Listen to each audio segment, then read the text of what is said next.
Good evening. I cannot recite my own poems. I'm just a modest reader of my own poems. I've got 10 minutes.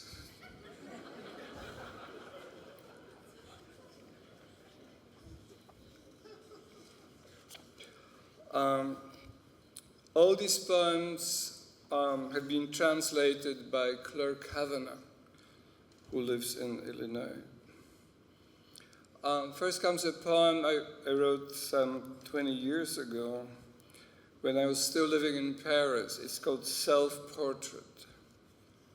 I hope we'll never be compelled to call things like this selfie. Right?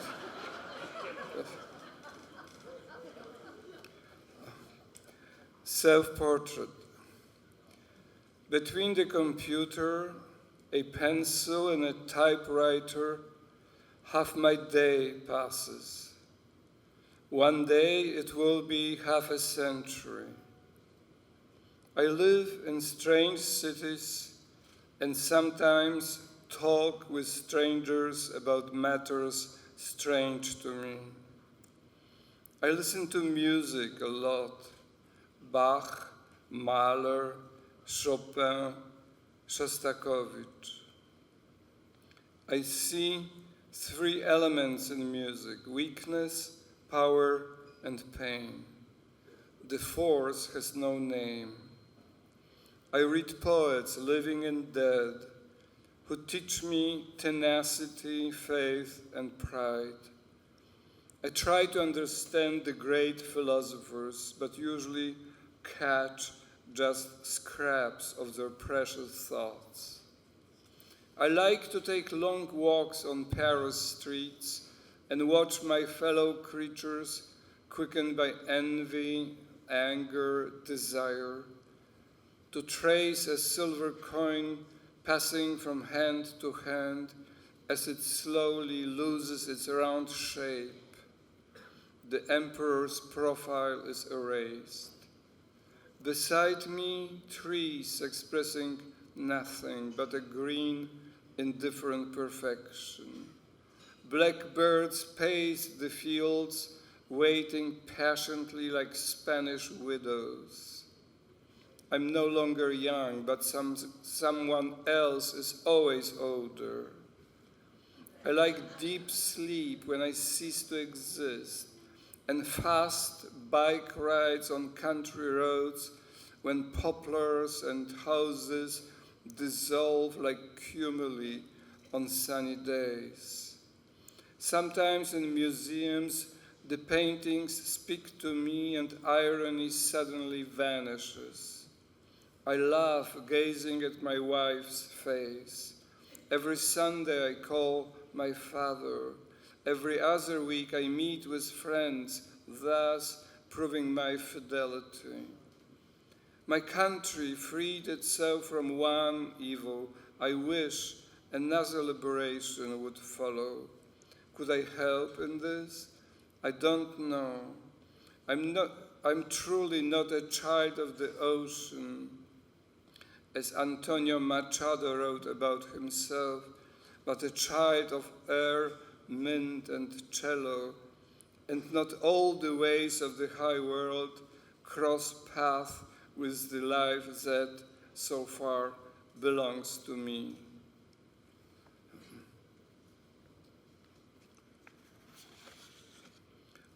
Now I will read this one poem in both languages, in English and Polish. I do it from Christine, whose English is imperfect.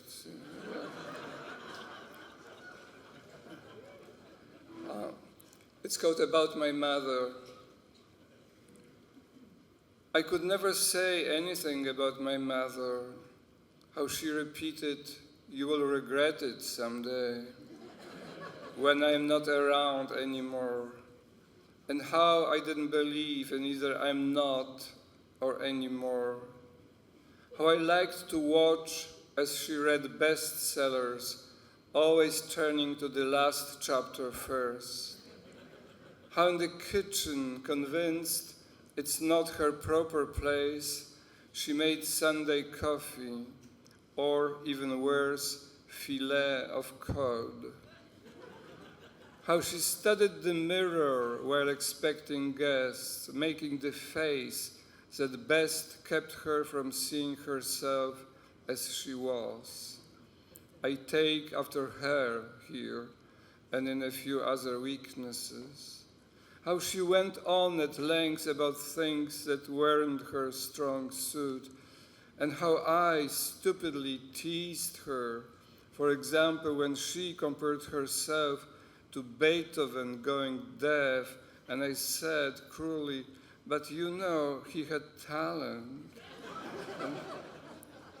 And how she forgave everything, and how I remember that, and how I flew from Houston to her funeral and couldn't say anything and still can't. So now for Christine. O mojej matce. O mojej matce nie umiałbym nic powiedzieć. Jak powtarzała, będziesz kiedyś żałował, gdy mnie już nie będzie. I jak nie wierzyłem ani w już, ani w nie będzie. Jak lubiłem patrzeć, kiedy czytała modną powieść, zaglądając od razu do ostatniego rozdziału. Jak w kuchni, uważając, że to nie jest dla niej odpowiednie miejsce, przyrządza niedzielną kawę albo, gorzej, filety z dorsza. Jak czeka na przyjście gości i patrzy w lustro, robiąc tę minę, która skutecznie chroniła ją przed zobaczeniem siebie naprawdę, co zdaje się odziedziczyłem po niej, jak i kilka innych słabości.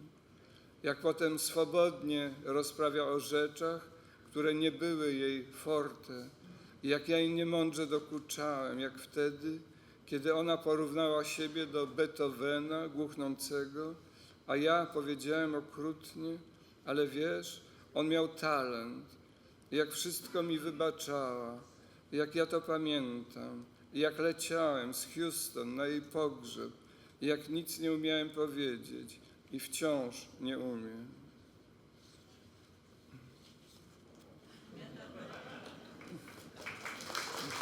Dziękuję.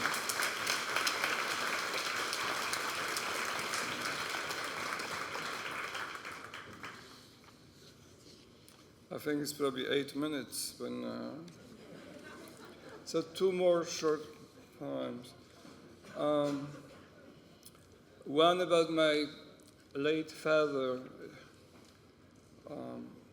When we lived with my wife in Paris, my father, already a widower, would come to visit us. So there's this poem called "The Green Windbreaker."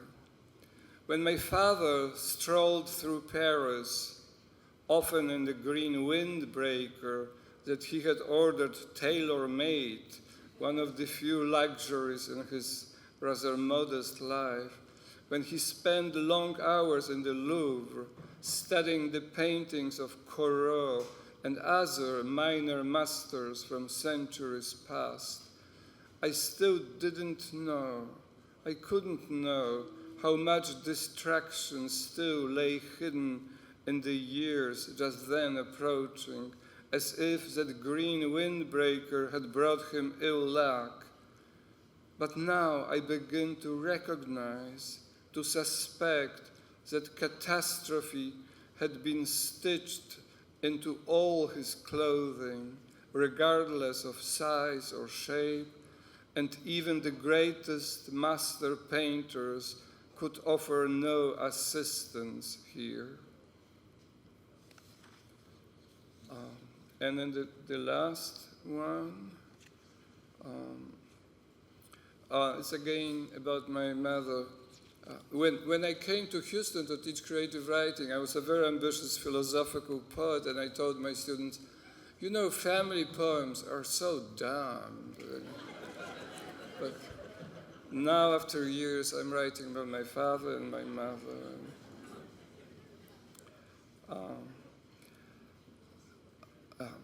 This one is called Public Speaking Contest.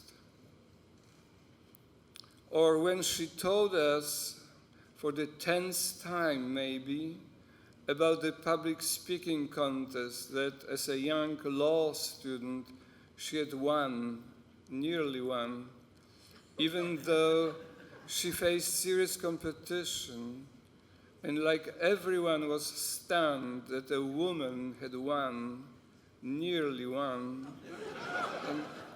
and not a man, a future judge or lawyer. She came out the best, nearly the best, although technically speaking, someone else took home first prize. And that was her greatest success. And when we listened to her story, later, much later, ironically, a little bored, thinking, you're still caught up in a competition, invisible this time, like most such occupations, and you want us to bestow the laurels that they refused you then. And how I wish I could hear her tell the story again about the contest she nearly won, and in which, I think, after decades of her memory's unceasing labor, she finally carried the day. Thank you.